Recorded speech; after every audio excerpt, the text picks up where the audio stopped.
What's up, guys? Welcome back to my channel. Still don't have a name for it. Still just me. We're going to talk about today is, so team up's coming up, our tag team up, whatever the hell that's called. And I've been looking at some of the decks coming out, and nothing much changes. We've got Zoroark dominating. We've got this new Zapdos Jirachi bad boy. Blacephalon's still around. I see a couple of Lost March. There's some pretty good cards doing well here and there. But the deck I thought was pretty interesting that caught my eye was Glaceon, Vaporeon, and NagQuag. So we know what NagQuag is because it's kind of been like a meme deck floating around here or there. You use Naganadel to Turning Point, and then you use Quagsire to move the energies to like from the Nag to your active, which used to be Lapras in the Volcanion Prism. So you do a bunch of attacks. So let's go into this deck and talk about this ninth place deck that got this list that got ninth place of the Korean League Season 1 by Youngsik. So Seok, I think I'm saying it right. Looks like he bubbled out a cut, whatever their cut was. It was about 140 some people. The deck was inevitably taken down. The tournament was taken down by Blacephalon, with Zoroark coming second and third, and this really cool spread deck coming in fourth that's got Electro Powers and a bunch of other janky stuff that I want to look into later. But let's go into the deck a little bit. So you got 4 Energy Evolution EVs. It's probably the bulk of the deck. You need these bad boys to get into both your water guys, because Glaceon and Vaporeon both evolve from Eevee with a water energy. So you've got Glaceon GX. This card's nothing new to any of us. As long as Pokemon's your active Pokemon, your opponent's Pokemon GX and Pokemon EX in play have no abilities, basically. So you basically just shut out Zoroarks, Lele's, Rayquazas.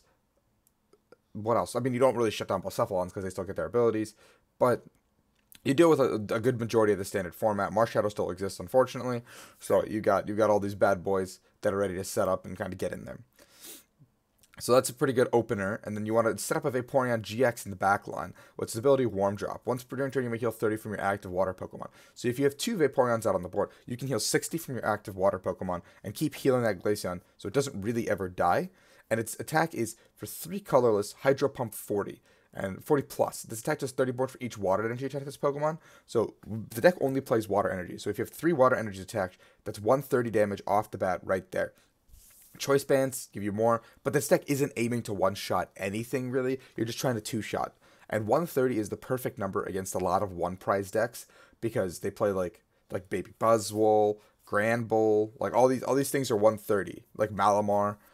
So it's a very good number, and you can heal. And its GX attack is heal damage from all of your water Pokemon, which I don't think comes in handy against unless you're up in spread. Polar Spear is probably the GX attack of choice you're probably going to be using against something like Zoroark or something bigger in that aspect. You've got a 3/3 Naganadel line. Basically, you just kind of set this bad boy up, and just get in there with turning points. You don't really ever attack with Turning Point because you don't ever really get it off, but the game plan is to get the energy on the Naganadel, move it up with the Quagsire, and then you suddenly can do that with 2 Naganadels, 2 Quagsires. You only need 1 attachment to attack with a Glaceon or with a Vaporeon per turn. So you basically just power up your backlines are powering up your attackers the entire time. You've got a 2/2 Quagsire, basically just wash out as often as you like during your turn. You remove a water energy from your bench to active. Okay, you don't even need 2 Quags. You only need 1 Quag, 2 Nag, and you're all set up because you can do it as many times as you'd like. You just keep going. Boom, boom, boom, boom to active, attach. I have a new Glaceon. I have a new Vaporeon. All of a sudden you're attacking like turn 2, maybe. Well, turn one's a stretch, but you're attacking turn 2 with whatever attacker you want. You have a Ditto Prism Star that becomes a 5th Eevee, 4th Poipole, 3rd Wooper. It can really become anything in the deck now that you're playing more evolutions in a NagQuag deck. Before you used to play Lapras, so it wasn't really needed. But yeah, now it's just an extra evolution line. So even though you're playing a 2/2 Quag, it's a little bit of it gives you a little more leeway and comfort with finding a Wooper.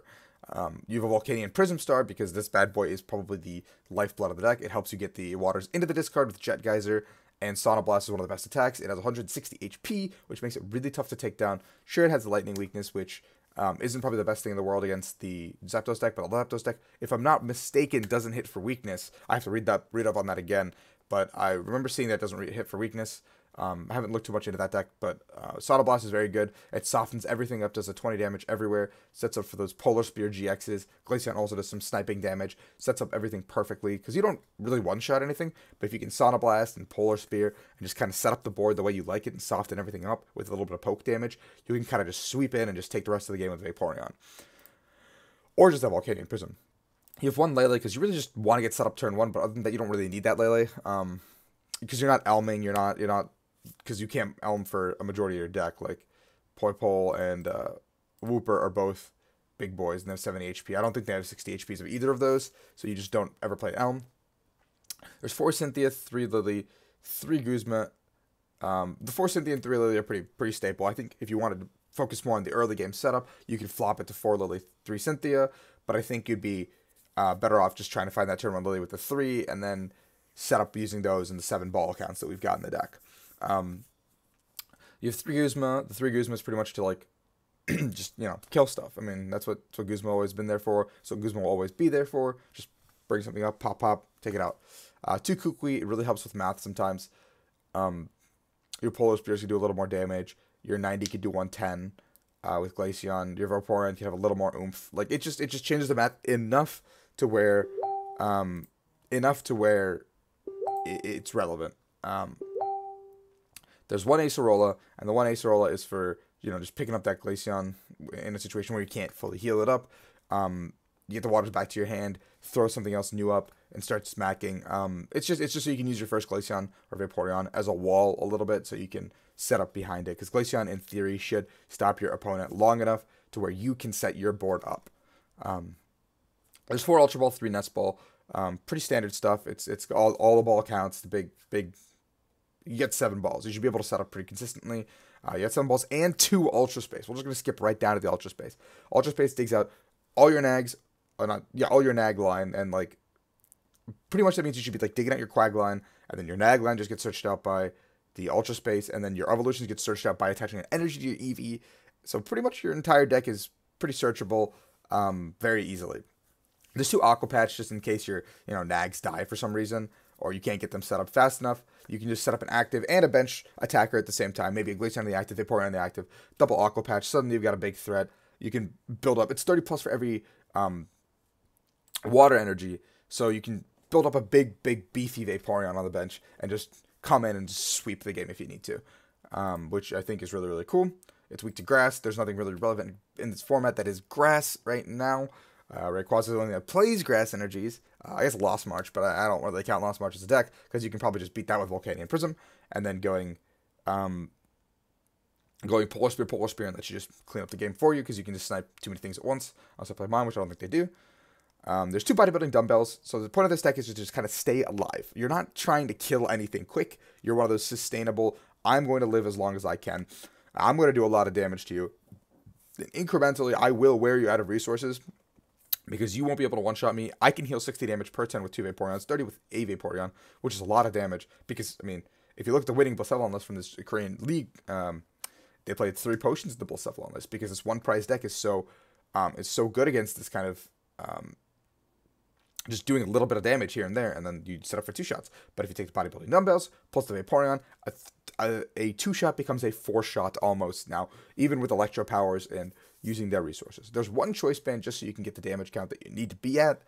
I don't know with what math that helps yet. Maybe Polar Spear, maybe just Vaporeon damage. I think I would just have to assume it's Vaporeon damage because Vaporeon's your big boy. But other than that, I mean, like, the deck is very solid, and there's 12 waters, so you shouldn't have problems getting the turn 1 Glaceon.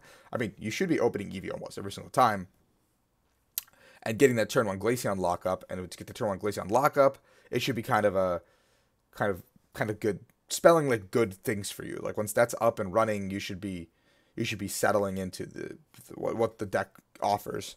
I will be testing this deck out going into Australia. That'll be the first tournament where Team Up is legal. Tag Team, Team Up, whatever. I don't really know the official name of the set. I have to order cards. This is one of the decks I will be testing. Zoroark is another deck I'll be testing. Let me know in the comments below which other deck I should look into going into the next format. I haven't tested too much with Team Up yet, but I will be streaming. I will be making some videos. I will be posting them. Let me know what you guys want me to look at. I will look at the Zapdos Jirachi deck. I have plans on looking at that, and I do have plans on looking at Zoroark. So other than that, let me know. Leave a like below, leave a comment below, subscribe, please, if you support the channel. I am back. I'm going to try to put out some daily content, not daily content, weekly content, like 2 to 3 videos before I'm out on trips. I will be trying to vlog, so that's going to be something very, very new to me. My old vlogs are vlogs, but they were very, like, shaky and rusty. I ordered a tripod, I ordered a lens. I've been watching some videos on learning how to vlog successfully from a phone. The editing process, I still got to learn a little bit. But I will be vlogging trips. Like, I'm going to try to do the Costa Rica trip, and I'm going to try to do my Australia trip to the best of my ability. So other than that, I will leave it off to you guys, and thank you so much for watching.